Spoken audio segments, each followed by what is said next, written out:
नमस्कार। पूर्ण चंद्र कांडपाल आज जन जागृति का एपिसोड नंबर 548 548 लेकर हिंदी में आपसे बात करूंगा। आज बहुत गर्मी है, यानी दिल्ली में जब से हम रह रहे हैं और सारे वैज्ञानिक भी ये बता रहे हैं कि इतनी गर्मी कभी देखी नहीं गई है। इसको कोई भीषण लू कह रहा है, कोई हीट वेव कह रहा है और कोई इसको बता रहे हैं कि ये एक खतरनाक अलर्ट का दौर चल रहा है दिल्ली में। और ये पिछले करीबन एक हफ्ते से धीरे धीरे करके आगे बढ़ा और इसको अंग्रेजी में कहते हैं स्कॉर्चिंग हीट, और बहुत इससे परेशानी लोगों को हो रही है। लोग एक हिसाब से घरों में बंद पड़े हुए हैं। तो मौसम विभाग के अनुसार उत्तर भारत में 26 मई से 30 या 31 मई तक करीब 4-5 दिन भीषण गर्मी होगी, ऐसा मौसम वैज्ञानिक बताते हैं। यदा कदा हम न्यूज़ में भी ये चीज़ सुनते रहते हैं। और इस भीषण गर्मी के वजह से जो है करीबन कई जगहों पर उन्होंने अलर्ट का नाम रखा उसका। जैसे 25 तारीख को येलो अलर्ट था, उसके बाद 26 को ऑरेंज अलर्ट हुआ, यानी एक और ख़तरनाक हुआ। पहले तो अलर्ट ही खतरनाक हुआ, फिर येलो अलर्ट हो गया। येलो अलर्ट के बाद ऑरेंज अलर्ट हो गया, तो वो और ख़तरनाक हो गया जो 26 मई को कहा। और उसके बाद 29 मई को रेड अलर्ट कहा जा रहा है। उसके बाद तो कोई अलर्ट ही नहीं है, यानी रेड अलर्ट मीन से बहुत ही खतरनाक हालत। और ये जिसमें तापमान 40 से लेकर 48 डिग्री तक चला जा चुका है। और दिल्ली में नजफगढ़ जो जगह है वहाँ पर करीबन 47 डिग्री तक तापमान चला गया है। और जिन जगहों पर आमतौर पर 40-41 होता था, वहाँ 44। इस समय जहाँ से मैं बोल रहा हूँ यहाँ 46 डिग्री के करीब टेम्परेचर है। जहाँ करीबन 41-42 के करीब होता था इन दिनों में, वहाँ 44-45 आम बात हो गई है। और कोटा में बता रहे हैं 48 डिग्री है और फलौदी में 51 डिग्री है। और इस तरह से पूरे देश में, यानी लगभग उत्तर भारत में हीट वेव बहुत खतरनाक हालत में चल रही है। और जिसको लू भी कहा जा रहा है, जिसको भीषण गर्मी भी कहा जा रहा है। अब सवाल ये आता है, जिन लोगों ने ये चीज़ें नहीं देखी, इसका क्या कारण हो सकता है? सभी लोग जानते हैं। अब अचानक आज तो मैं कहूँगा नहीं पेड़ लगाओ, वो तो आने वाली बरसात में आपने सोचना है या सरकारों ने सोचना है, जो भी सोचना है।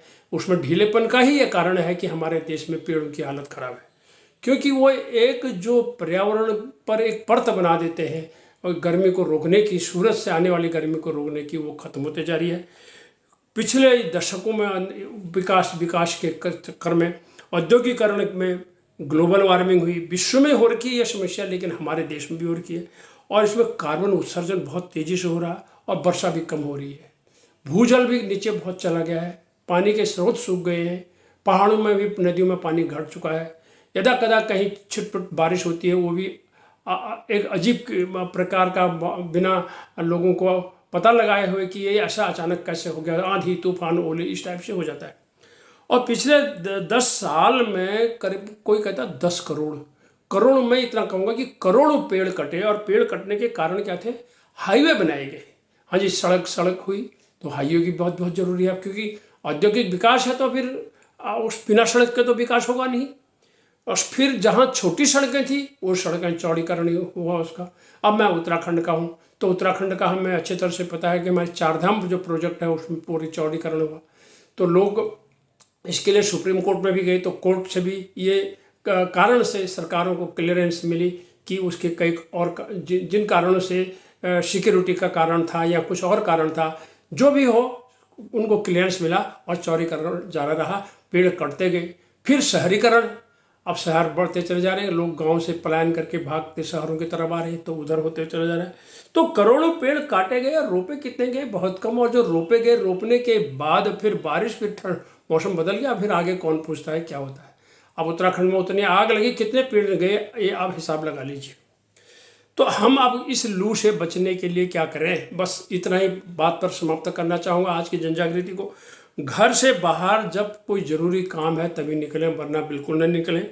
और सवेरे 11 बजे से लगभग 4 बजे 5 बजे तक बाहर न निकलें किसी तरह से। बच्चों के स्कूल बंद है, स्कूल जाने का कोई मतलब नहीं होता है।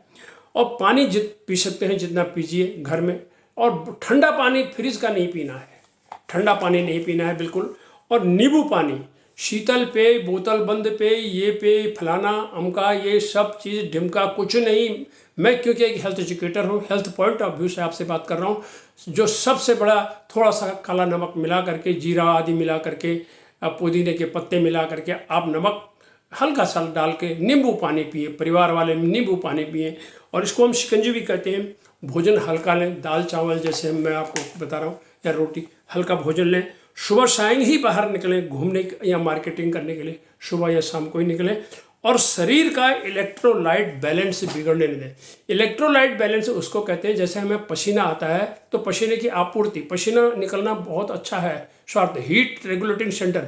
हमारे ब्रेन के अंदर HRC होता है। HRC मीन्स होता है हीट रेगुलेटिंग सेंटर। हमारे शरीर की जो गर्मी को कौन नियंत्रित कर रहा है, वो ब्रेन हमारा रोकता है। तो वो जैसे पसीना आता है, वो अच्छी बात होती है पसीना आना, तो बता रहे हैं हाँ भाई इसलिए शरीर को ठंडा रखना है। तो आपको इलेक्ट्रोलाइट बैलेंस यानी पानी पीते रहना है, हल्का भोजन करते रहना है, धूप में नहीं जाना है, अपने आप को बचना है, मजबूरी में सिर ढक करके जाना है। तभी हम इस स्कॉर्चिंग हीट, इस लू, इस हीट वेव से बच सकते हैं। और फिर 31 मई के बाद उम्मीद की जा रही है कि एकदम फिर गर्मी कम हो जाएगी। आइए उम्मीद करें हमारा पर्यावरण बचे, हमारी पृथ्वी बचे। धन्यवाद, अपना ख्याल रखिए, नमस्कार।